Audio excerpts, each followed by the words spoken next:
আসসালামু আলাইকুম my lovely viewers, আশা করি আল্লাহর রহমতে সবাই ভালোই আছেন। আজকে আপনাদেরকে তৈরি করে দেখাবো ডিম দিয়ে চাল কুমড়ো ভাজি। ডিম দিয়ে চাল কুমড়ো ভাজি তৈরি করতে তেমন একটা সময় লাগে না। আশা করছি আজকের রেসিপিটি আপনাদের ভালো লাগবে। ভালো লাগলে অবশ্যই আমার চ্যানেলটি সাবস্ক্রাইব করবেন। তাহলে চলুন দেখে নেই কিভাবে তৈরি করতে হয় ডিম দিয়ে চাল কুমড়ো ভাজি। ডিম দিয়ে চাল কুমড়োর ভাজি করার জন্য আমি একটা প্যানে 3 টেবিল চামচ তেল দিয়ে একটা মিডিয়াম সাইজের পেঁয়াজ কুচি করে দিয়েছি। এখন আমি পেঁয়াজগুলো হালকা ভেজে নিব।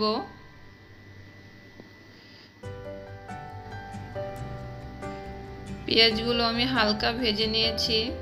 এখন আমি মাঝখান থেকে ফেরে 5-6টি কাঁচামরিচ দিয়ে দিব।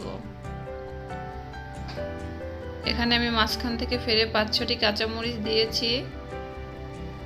এখন আমি কেটে রাখা চাল কুমড়ো দিয়ে দিব।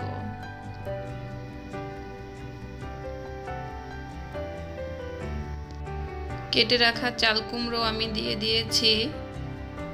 আমি এরকম করে কুচি কুচি করে কেটে নিয়েছি। আপনারা চাইলে আরেকটু ছোট করে কুচি কুচি করে কেটে নিতে পারেন।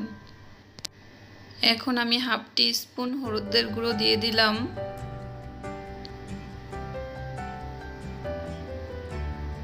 1 টিস্পুন আদা রসুনের পেস্ট দিয়ে দিলাম।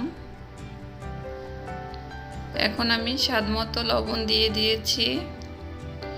এখন আমি সব কিছু একসাথে ভালোভাবে মিশিয়ে নিব। সব কিছু একসাথে ভালোভাবে মিশিয়ে নিয়েছি।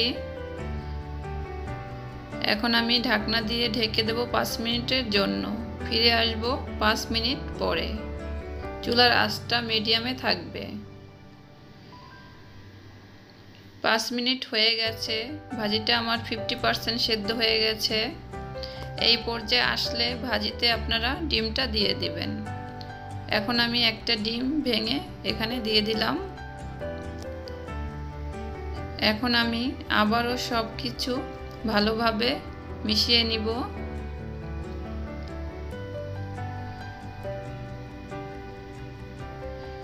আমি সব কিছু একসাথে ভালোভাবে মিশিয়ে নিয়েছি।